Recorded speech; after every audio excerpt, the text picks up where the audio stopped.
Selamat pagi saudara-saudari yang dikasihi dalam Kristus Tuhan.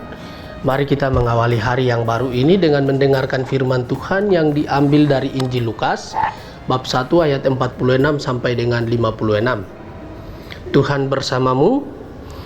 Inilah Injil suci menurut Lukas. Dalam kunjungannya kepada Elisabet, ketika dipuji bahagia, Maria memuliakan Allah dan berkata, "Jiwaku memuliakan Tuhan dan hatiku bergembira karena Allah juru selamatku, sebab ia telah memperhatikan kerendahan hambanya.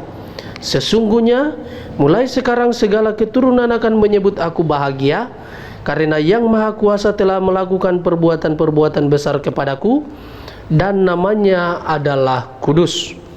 Rahmatnya turun-temurun atas orang yang takut akan Dia. Ia memperlihatkan kuasanya dengan perbuatan tangannya, dan mencerai-beraikan orang-orang yang congkak hatinya. Ia menurunkan orang-orang yang berkuasa dari taktanya dan meninggikan orang-orang yang rendah. Ia melimpahkan segala yang baik kepada orang yang lapar dan menyuruh orang yang kaya pergi dengan tangan hampa. Ia menolong Israel hambanya karena ia mengingat rahmatnya seperti yang dijanjikannya kepada nenek moyang kita, kepada Abraham dan keturunannya untuk selama-lamanya." Kira-kira 3 bulan lamanya Maria tinggal bersama Elisabet, lalu pulang ke rumahnya. Demikianlah sabda Tuhan. Saudara-saudari yang dikasihi dalam Kristus, tema yang akan kita renungkan pada hari ini berkaitan dengan memuji kebesaran Tuhan.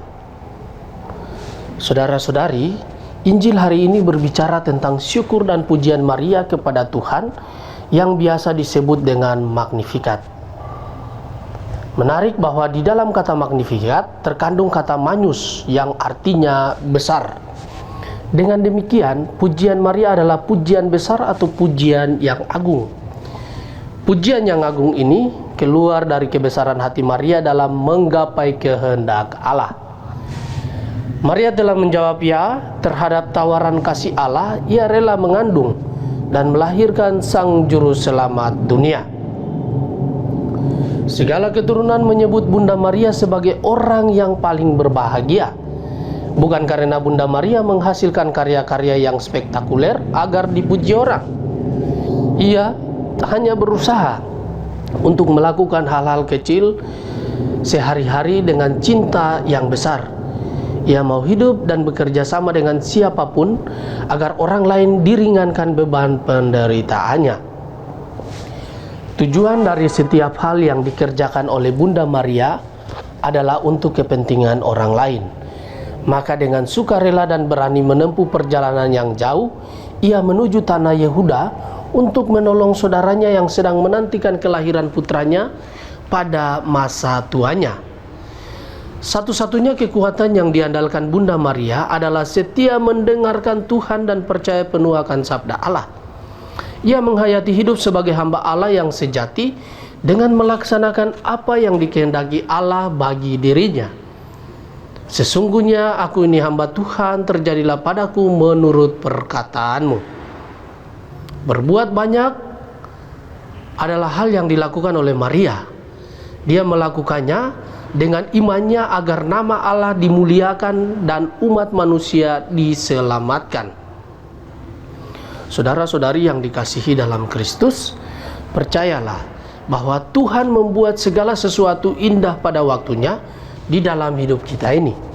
Dia hanya meminta kita untuk percaya kepadanya, dan kepercayaan itu membuat kita selalu datang dan berjumpa dengan Dia di dalam setiap doa-doa kita. Kita mungkin adalah orang yang berdosa, akan tetapi dalam semua kelemahan dan kekurangan kita itu, Tuhan tidak pernah sekalipun membiarkan kita sendirian. Seperti Maria yang tetap rendah hati di hadapan Allah, mari kita juga merendahkan diri di hadapannya. Dalam kerendahan hati, kita mau memulai hidup baru bersama Tuhan dan mengandalkannya selalu dalam kehidupan kita. Orang yang mengandalkan Tuhan di dalam kehidupannya pasti tidak akan dikecewakan. Semoga demikian. Amin. Marilah berdoa. Tuhan, pagi ini kembali kami naikkan syukur dalam doa dan permohonan. Terima kasih sudah menjaga kami saat tidur maupun bangun.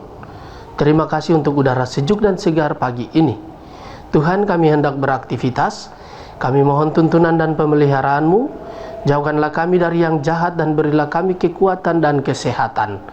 Ajarilah kami untuk saling mengasihi dan mengampuni. Kami serahkan hari ini ke dalam tangan-Mu, Kristus terang dunia. Berkatilah keluarga-keluarga kami, jadikanlah kami alat kasih-Mu, dan pantaskanlah kami menjadi hamba-Mu yang setia. Amin. Tuhan bersamamu. Semoga keluarga kita, orang-orang yang kita kasihi dan kita doakan, seluruh aktivitas kita di hari ini senantiasa dibimbing, dilindungi dan diberkati oleh berkat Allah yang kudus, Bapa dan Putra dan Roh Kudus. Amin.